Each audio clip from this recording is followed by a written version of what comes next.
Olá, eu sou Edson Tavares. Estamos começando a primeira temporada do podcast Aqui às Quintas, que se propõe a ser um encontro marcado para, a cada semana, conversarmos sobre os mais diversos assuntos com gente que entende do que está falando.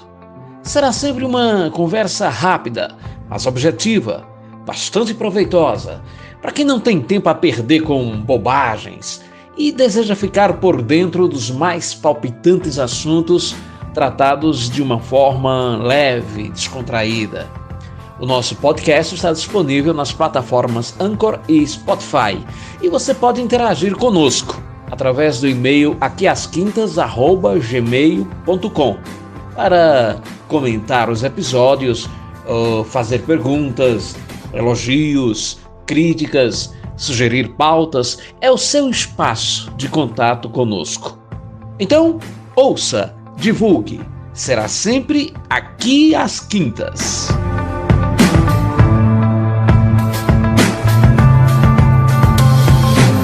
O mundo literalmente parou há mais de um ano com a pandemia do novo coronavírus, que, a despeito dos cuidados tomados, com maior ou menor intensidade, em meio a ações governamentais de maior ou menor impacto ao tratar da doença, e principalmente sob o signo do medo da morte iminente e em tão grande número ao nosso redor, isso como há várias gerações não se sentia.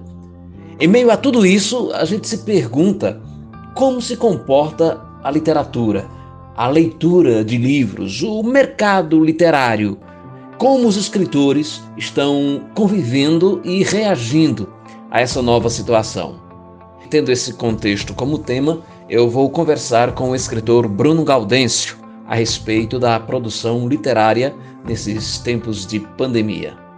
Bruno, a literatura tem sido um grande exercício de empatia, na medida em que, através da ficção, conta dramas que podem ser associados à vida de tanta gente que lê. Nesses tempos de pandemia, em que os leitores vivem um drama sem igual, você tem visto ou tem lido essa empatia nos textos literários produzidos recentemente? Ou somente em textos do passado, como A Peste, por exemplo, do Camus? Olá, Edson Tavares. Antes de mais nada, agradecer o convite para participar desse papo tão interessante sobre literatura, mesmo em tempos tão difíceis. Pois é, eu acredito que já se fala, inclusive, de uma chamada literatura da pandemia, né? Ou seja, uma ficção, por que não também uma poesia, tematizada, contextualizada dentro desse recorte, né, em que nós vivemos há mais de um ano. E recentemente o professor Cristiano Aguiar, que é aqui de Campina Grande, hoje professor da Mackenzie, né, de literatura da Mackenzie em São Paulo, já vem observando uma literatura pandêmica, né? Pandêmica no sentido de um recorte de uma produção literária feita entre fevereiro do ano passado, né, até os dias de hoje, e que trata de temas universais, mas contextualizada dentro dessas práticas, vamos dizer assim, de contenção, né? O que nos faz levar a uma solidão, a um desespero, a iminência da morte ou a própria experiência da morte. E, claro, dentro desse contexto é impossível também remeter a algumas outras experiências, a alguns outros livros que tratam de outras pandemias, de outras pestes, de outros contextos semelhantes. E aí realmente A Peste de Albert Camus entra como uma obra revitalizada, né?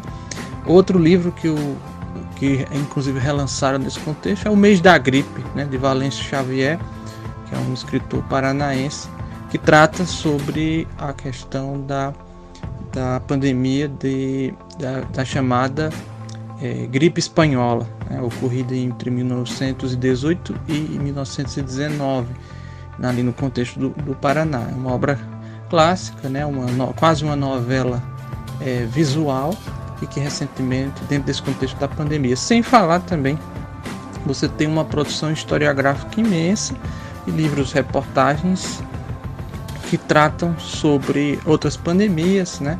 Em especial a gripe espanhola, que houve uma produção mais significativa, pelo menos memorialística, né? Historiográfica, mas também literária.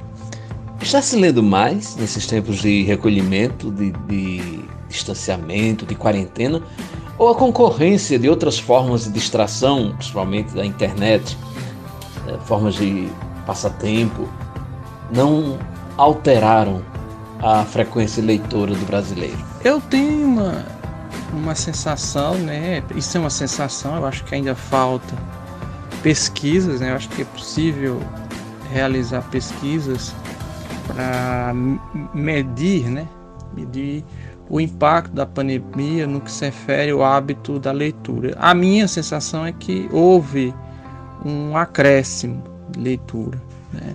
Pelo menos ali nos primeiros meses. E isso não só ocorreu no Brasil, né? Ocorreu no mundo inteiro, né? Eu já vi algumas pesquisas na Inglaterra, na França, na Austrália e nos Estados Unidos, que houve um crescimento de leitura, ou seja, do número de livros lidos, né? Seja em e-book, PDF, seja livros visuais impressos, né? O que acontece é que, ao mesmo tempo em que eu imagino que no Brasil isso pode ter ocorrido também, como foi uma tendência internacional, houve uma diminuição no consumo de livros, né? Justamente por causa das livrarias, mas em compensação você tem um acréscimo significativo das lojas virtuais, e aí a Amazon, né, que no último ano teve um crescimento financeiro muito significativo. Então eu acho, de maneira geral, que houve um consumo cultural maior.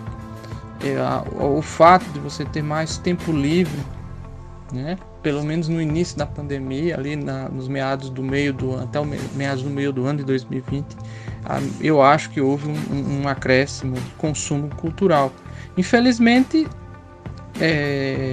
devido a questões econômicas, vamos dizer assim, o investimento, o retorno financeiro para a compra de produtos culturais, e aí não só incluindo o livro, isso aí está relacionado ao próprio capital básico do brasileiro, que diminuiu, né? Então você não vai, infelizmente, você vai ter uma redução no consumo de outros produtos, mas pelo menos essa é a minha sensação, né? Mas eu acho que ainda falta realizar algumas pesquisas para medir realmente esse impacto sobre o processo de leitura nesse período pandêmico. Os artistas da música estão encontrando em lives uma alternativa de sobrevivência, inclusive financeira.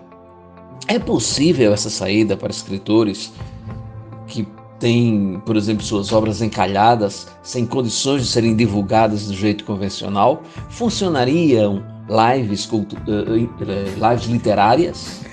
As lives tiveram também no início da pandemia, entre o mês de março e mais ou menos no mês de julho, um ápice, né? E aí não foi apenas as lives musicais, as lives de outros relacionados a outros temas, como teatro, como cinema, né?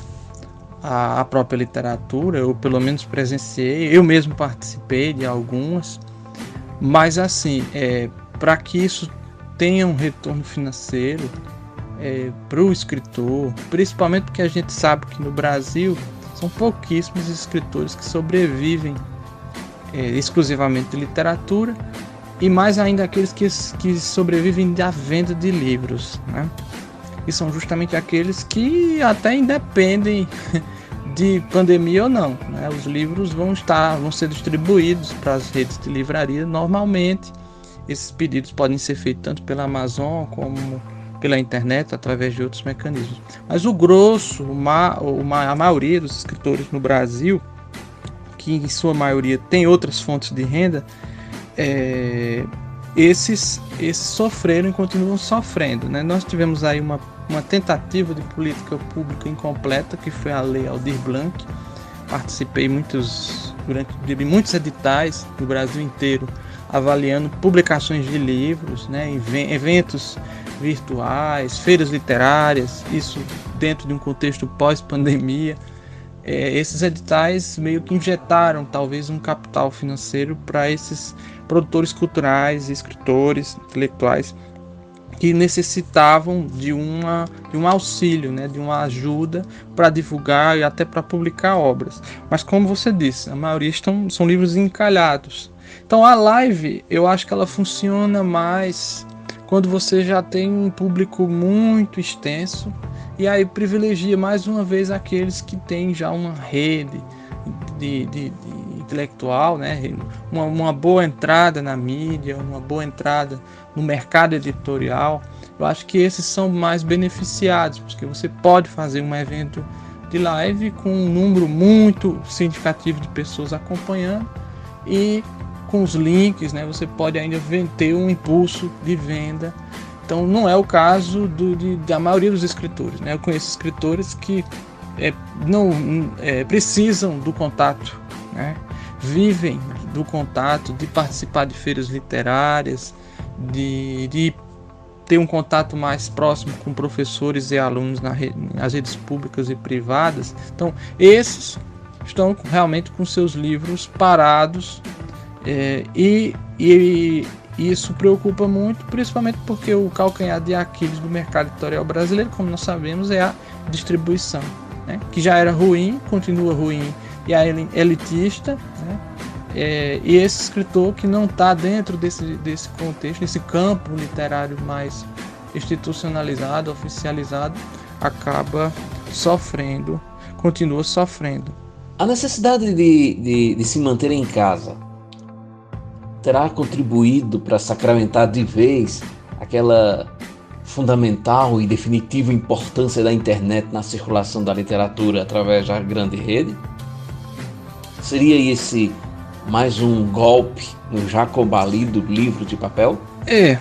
Houve um acréscimo, né, como eu falei, de venda de livros virtuais, o aumento na venda de Kindles, né, que é um suporte de leitura da Amazon, mas esse acréscimo não foi tão significativo. Até o ano de 2019, a venda de e-books, por exemplo, ele não ultrapassava 8% dos livros vendidos no Brasil. Eu acredito que a pandemia aumentou esse número, mas de nenhuma maneira assustou o mercado de livros de impressos, né, que continua soberano. Eu não sei até quando, né?